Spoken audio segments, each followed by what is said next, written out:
ہماری آنے والی نئی ویڈیوز دیکھنے کے لیے ہمارا چینل سبسکرائب کریں۔ کچھ یہودی بڑی بدعہدی کرتے تھے تو حضور نے انہیں وہاں سے نکال دیا تو وہ خیبر میں جا کے آباد ہو گئے۔ انہوں نے شرارت کی، مکے گئے اور مکے والوں کو تیار کیا کہ اس وقت بدر میں تم مسلمان تم سے جیت گئے تھے تو دیکھا نہیں تم نے، احد میں پھر تم جیت گئے معاذ اللہ، تو آؤ حملہ کرو، ہم تمہاری مدد کریں گے۔ ابو سفیان کو تیار کیا اور کئی لوگوں کو تیار کیا، اور پھر بنو غطفان ایک قبیلہ تھا اس کو بھی ساتھ ملایا، کچھ اور قبیلوں کو ساتھ ملایا، تو تقریباً 10-12 ہزار کا لشکر لے کر انہوں نے مدینے پہ حملہ کیا، تیاری کی۔ نبی کریم علیہ السلام نے صحابہ کو مشورے کے لیے بلایا، بھائی خبر ملی ہے وہ تو آ رہے ہیں 10,000 کا لشکر لے کے، کیا کرنا ہے؟ سارے لوگ میٹنگ میں بیٹھے تو حضرت سلمان فارسی نے مشورہ دیا، عرض کی حضور ہمارے علاقوں کے اندر جب اس طرح کا ماحول ہوتا تھا تو خندق کھودی جاتی، ایک چوڑی خندق جس کو دشمن پھلانگ نہ سکے، اس میں آگ جلائی جاتی، گھوڑا کتنی کچھ چھلانگ لگا لے۔ مدینے کے 3 طرف ایسے ہی کہیں باغات ہیں، کہیں بڑی آبادی ہے گنجان آباد، کہیں پہاڑ ہیں، تو جو حصہ خالی ہے جہاں سے خطرہ ہے وہاں خندق کھود دیتے ہیں۔ نبی کریم نے فرمایا تمہاری بات مجھے بڑی پسند آئی ہے۔ حضرت سلمان فارسی کے کہنے پر حضور نے نا خندق کھودنے کا ارادہ فرمایا، 40 گز خندق کھودیں گے، 10 بندے مل کے، 10 آدمیوں کو کہا 40 گز خندق کھودنی ہے اور یہ 5 گز گہری ہونی چاہیے۔ اب خندق کھودنے لگے اور اتنی زیادہ قحط کا زمانہ تھا کہ صحابہ نے پیڑ پہ پتھر باندھ کے خندق کھودی، اور وہ بڑی مشہور روایت ہے کہ ایک چٹان نہیں ٹوٹتی تھی تو نبی پاک نے پھر آ کے 3 ضربیں لگائیں اور ہر دفعہ فرمایا لو بھئی ملک شام کی کنجیاں بھی اللہ نے مجھے دے دی ہیں، یمن کی بھی دے دی ہیں، ایران کی بھی دے دی ہیں۔ اب وہ خندق کھود لی، کافر آ گئے 10-12 ہزار کا لشکر لے کے۔ ان کا تو خیال تھا کہ نہ کوئی تیاری نہ پروگرام، اور اتنے تو بندے نہیں مدینے میں، 10,000 آدمی کہاں سے آئے گا مقابلہ کرنا۔ لیکن جب خندق دیکھی تو حیران ہو گئے۔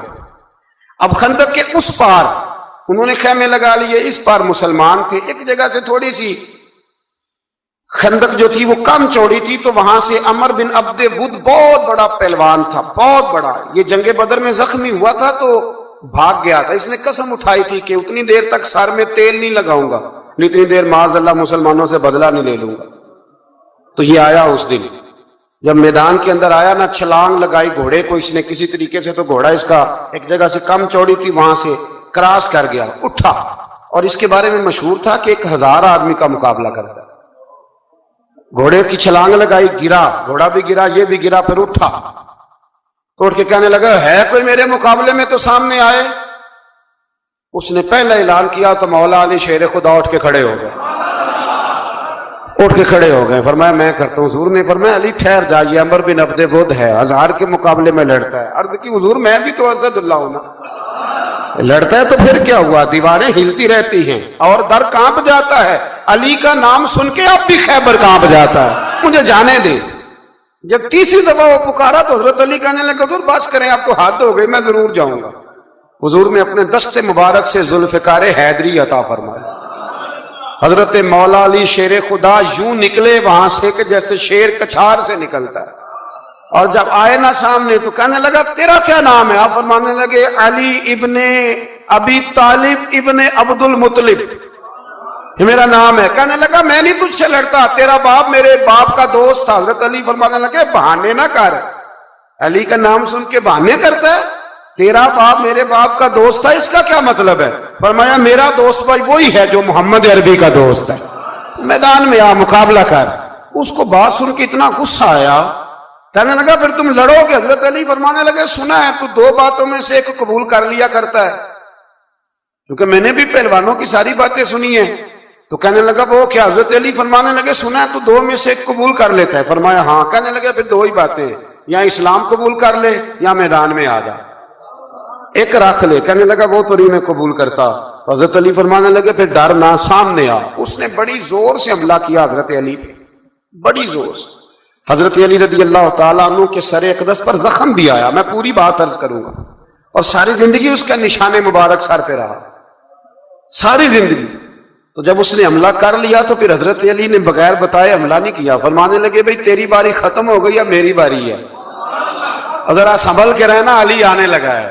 میں پشت پہ وار نہیں کرتا، میں بتا کے آیا کرتا ہوں، انا اسداللہ و رسول، میں اللہ کا بھی شیر ہوں، رسول اللہ کا بھی شیر ہوں۔ فرمایا ذرا تیاری کر لے۔ حضرت علی نے ایک ہی ضرب لگائی، ایک ہی۔ تو صحابہ کرام فرماتے ہیں جب دونوں گتھم گتھا ہوئے تو ریت اتنی اڑی کہ کچھ سمجھ نہیں آ رہا تھا۔ فرماتے ہیں لوگ آنکھیں کھول کے دیکھ رہے تھے، اور جب ریت چھٹی نا تو کہتے ہیں وہ زمین پہ پڑا تھا، اس کے دو ٹکڑے تھے اور علی شیر خدا اس کی چھاتی پہ کھڑے تھے۔